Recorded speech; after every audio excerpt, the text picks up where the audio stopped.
Hello friends, ओम श्री गणेशाय नमः।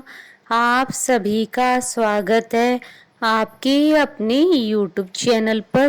Friends, आज हम आपको इस वीडियो में बताने जा रहे हैं कार्तिक मास में सुनी जाने वाली कहानी के बारे में, जिसको सुनने मात्र से ही होंगी आपकी सभी मनोकामनाएं शीघ्र ही पूर्ण।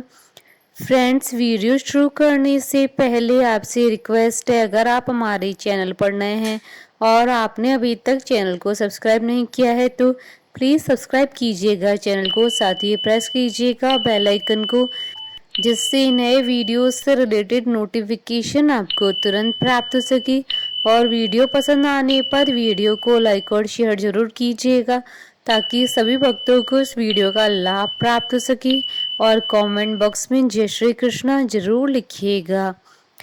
कार्तिक मास महात्म सभी प्रकार के विघ्नों का नाश करने वाले तथा सारी सृष्टि का पालन करने वाले श्री गणेश जी तथा ज्ञान के दाता देवी श्री सरस्वती जी तथा सब पुराणों के कर्ता श्री व्यास जी तथा श्री गुरुदेव जी के चरण कमलों में नमस्कार करके भगवान की श्रद्धा और भक्ति रस में डूबे हुए कार्तिक मास की कहानी कहती हूँ। चौथी कहानी आरंभ। किसी गांव में एक बुढ़िया रहती थी और उसका एक बेटा और बहू भी साथ रहते थे। कार्तिक का महीना आया तो बुढ़िया ने बेटे से कहा कि वह कार्तिक स्नान के लिए जाएगी और एक महीना वहीं रहेगी। यह सुनकर उसके बेटे ने अपनी पत्नी से कहा कि माँ के लिए 30 लड्डू बनाकर दे दो, ताकि वह पूजा पाठ करके कुछ खा सके। बहू ने गुस्से में आकर 30 लड्डू बनाकर दे दिए। बुढ़िया नदी किनारे कार्तिक स्नान को गई और वहीं एक किनारे पर झोंपड़ी बनाकर रहने लगी। बुढ़िया रोज सवेरे उठकर स्नान करती और जैसे ही एक लड्डू निकालकर खाने लगती तो हनुमान जी बंदर के रूप में आते और बुढ़िया वह लड्डू खुशी से बंदर को दे देती। इस तरह से कार्तिक का पूरा महीना बीत गया और सभी 30 लड्डू हनुमान जी बंदर के रूप में खा गए। कार्तिक का महीना समाप्त होने पर बुढ़िया वापस जाने को तैयार हुई तो हनुमान जी प्रकट हो गए। उन्होंने बुढ़िया की उस कुटिया की जगह एक आलीशान महल बनवा दिया। बुढ़िया का पूरा महल धन दौलत से भर गया। उसकी काया निरोगी हो गई। अन्न के भंडार से महल भर गया। इतना सब होने पर वह धूमधाम से अपने बेटे के पास गई। बुढ़िया को इतना धनी देख उसकी बहू ने मन में कहा कि मैं भी अपनी माँ को कार्तिक स्नान के लिए भेजूंगी। और अगले कार्तिक आने पर उसने अपनी माँ को कार्तिक स्नान के लिए कहा।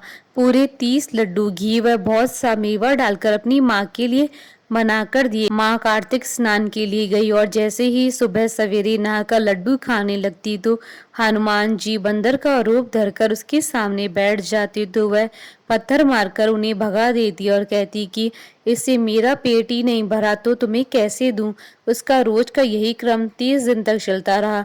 कार्तिक का महीना समाप्त हुआ तो हनुमान जी फिर से प्रकट हुए और उन्होंने बहू की माँ की कुटिया को कूड़े के कचरे में बदल दिया और माँ को डूकर बना दिया। कार्तिक महीना समाप्त होने पर बहू ने भी अपने पति से कहा कि कार्तिक का महीना खत्म हो गया है, आप मेरी माँ को गाजे बाजे के साथ लेकर आओ। लड़का अपनी सास को गाजे बाजे के साथ लेने गया तो वहां देखता है कि कुटिया की जगह कूड़े का ढेर लगा है और उस पर उसकी सास डूकर बनकर बैठी है। लड़के को देख हनुमान जी प्रकट हुए और बोले कि बेटा, तुम्हारी माँ ने सच्चे मन से कार्तिक का स्नान किया और पूजा पाठ किया, इसलिए ही तुम्हारी माँ पर कार्तिक देवता का आशीर्वाद बरसा। लेकिन तुम्हारी सास ने पापी मन से ये कार्य किया और कार्तिक महीने में बेटी के घर का अन्न खाया, इसलिए कार्तिक देवता इससे नाराज हो गए हैं, जिससे वह डूकर बन गई है। हे कार्तिक देवता, जैसे आप लड़के की माँ पर बरसे वैसे ही आप सभी पर बरसना। कहानी अधूरी हो तो पूरी करना और पूरी हो तो मान रखना। बोलिए भगवान विष्णु जी की जय, हनुमान जी की जय। हमारे साथ इस वीडियो में अंत तक बने रहने के लिए आपका धन्यवाद। ओम श्री गणेशाय नमः।